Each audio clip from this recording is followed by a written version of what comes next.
시청자 여러분 안녕하십니까?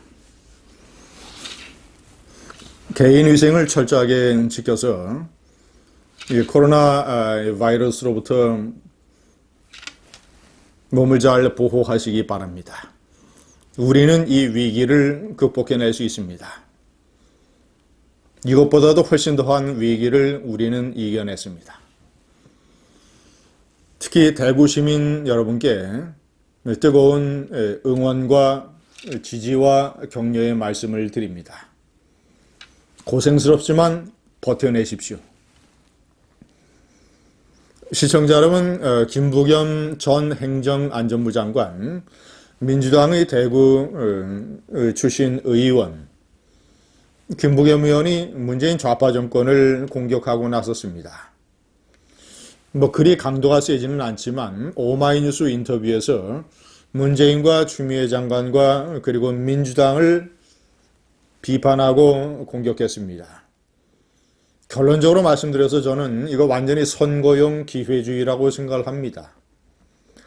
그가 장관인 시절에는 친문 세력 문파 대깨문들의 눈치를 보느라 이 나라의 법과 질서가 좌파 세력에 의해서 난도질 당하는 것을 방치방관하다가 선거를 앞두고 표가 아쉬우니까 이 정도로 공격을 하는 것은 친문 세력이 나를 봐주겠지 하는 쇼에 불과합니다. 먼저 그가 오마이뉴스 인터뷰에서 어떻게 얘기를 했는지 제가 들려드리겠습니다.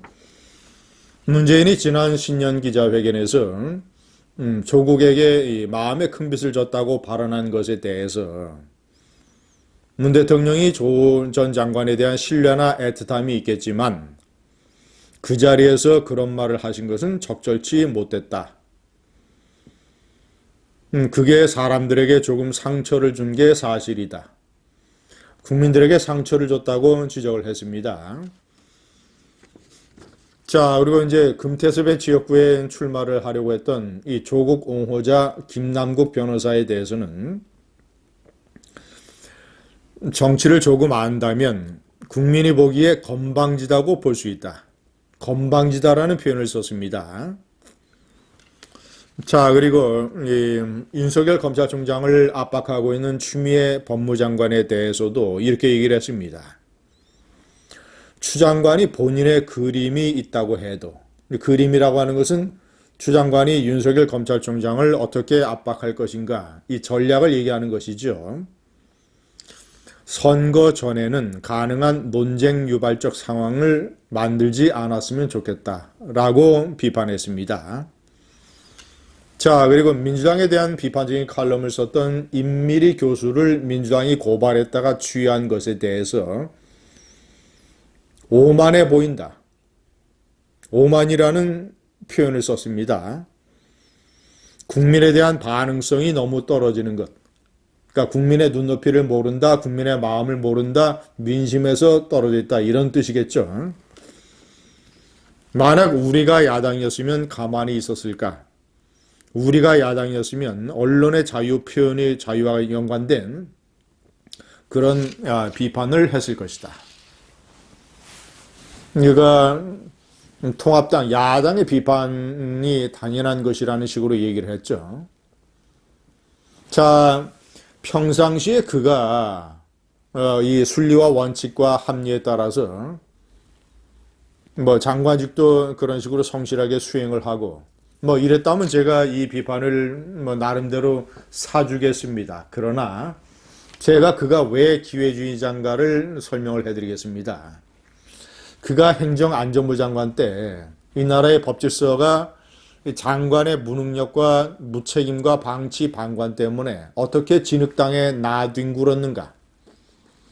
첫 번째, 기억하실 겁니다. 유성기업의 노무 담당 이 전무에 대한 민노총 조합원들의 끔찍한 폭력. 사장실에 감금해놓고 1시간 넘게 폭력을 행사해서 얼굴을 피투성이로 만들었습니다. 이 임원과 가족들이 얼마나 충격을 받았겠습니까? 그런데 경찰이 출동을 하고서도 민노총 조합원들에게 가로막혀서 그 사장실에 진입을 하지 못했습니다. 경찰을 지휘하는 책임이 있는 이 김부겸 장관은 일주일 넘게 사퇴를 방치하고 방관하고 국민들에게 사과도 하지 않고 이런 식으로, 왜냐? 자신이 민노총을 공격을 했다가는 민노총뿐만 아니라 자신의 대권과도에 중요한 이 친문 세력, 대깨문, 문파 세력으로부터 공격을 받을 터이니까. 두 번째 사례, 인천에 있는 메가더 동상에 대한 이 방화범이 3개월 넘게 백주 대로를 활보하는 것을 방치했습니다. 3개월이 지나서야 두 번째 방화를 저지르고 나서야 이 방화범은 구속됐습니다. 한국전쟁의 은인, 메가더 동상에 대한 테러범을 이런 식으로 경찰의 총책임자가 방치했던 것입니다. 세 번째, 김기춘 전 대통령 비서실장이 구속기간 만료로 구치소에서 풀려난 적이 있습니다. 아주 극렬한 좌파 세력이 이 차량을 에워싸고 사실상의 린치를 가했습니다. 어떤 사람은 차량 앞 위에 올라타서 마구 발로 차량을 짓밟았습니다. 차량에게 여러 가지를 던졌습니다. 이런 세력들을 사법 처리 제대로 하지 않냐고 방치했습니다.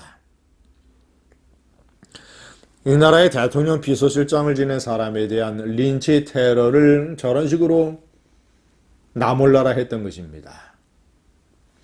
자, 네 번째, 이 좌파 세력의 끔찍한 폭력에 대해서는 저런 식으로 눈을 감고, 그러나 김명수 대법원장의 차 트렁크, 뒤 트렁크에 시나를 던져서 약간 이 글름 정도를 만들었던 이런 사람을 제대로 사전에 막지 못한 것이 대법원장에 대한 경비 경호의 책임을 지고 있는 청사 건물의 경비 책임을 지고 있는 경찰의 잘못이다. 이런 논리로 사실상 경찰이 커다란 책임이 없던 일이었습니다. 왜냐?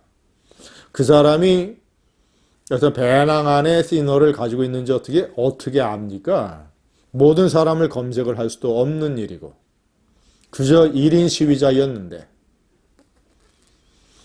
그런데 경찰의 책임이 크다고 바로 그 다음날 민감용 경찰청장을 대동하고 김명수 대법원장에 가서 허리를 크게 굽히는 아부의 사과를 했습니다.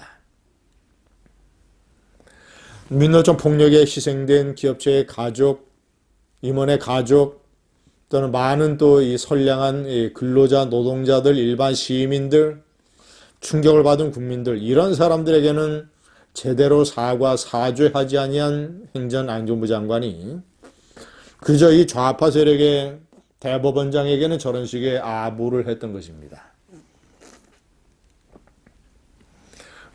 시청자 여러분, 김부겸 의원은 대선 주자의 여론조사에서 중위권에 랭크되고 있습니다. 제가 여러 번 지적을 했지만 김대중은 충청도의 김종필과 손을 잡아서 집권할 수 있었고,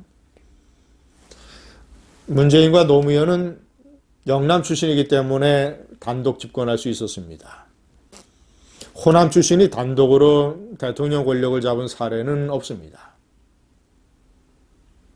김부겸은 이것을 잘 알고 있습니다. 이낙연 전 국무총리의 최대 약점이 호남 출신이라는 것.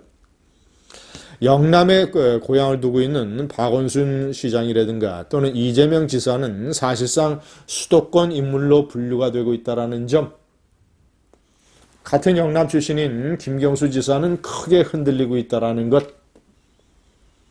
때문에 이 좌파 진영 내에서 영남 출신의 후보로서 어떤 집권의 경쟁력을 보여줄 수 있는 사람은 내가 유일하다라는 계산, 이런 계산으로 김부겸은 1년 9개월 장관 시절에는 완전히 몸조심, 굳히기 작전으로 나갔습니다.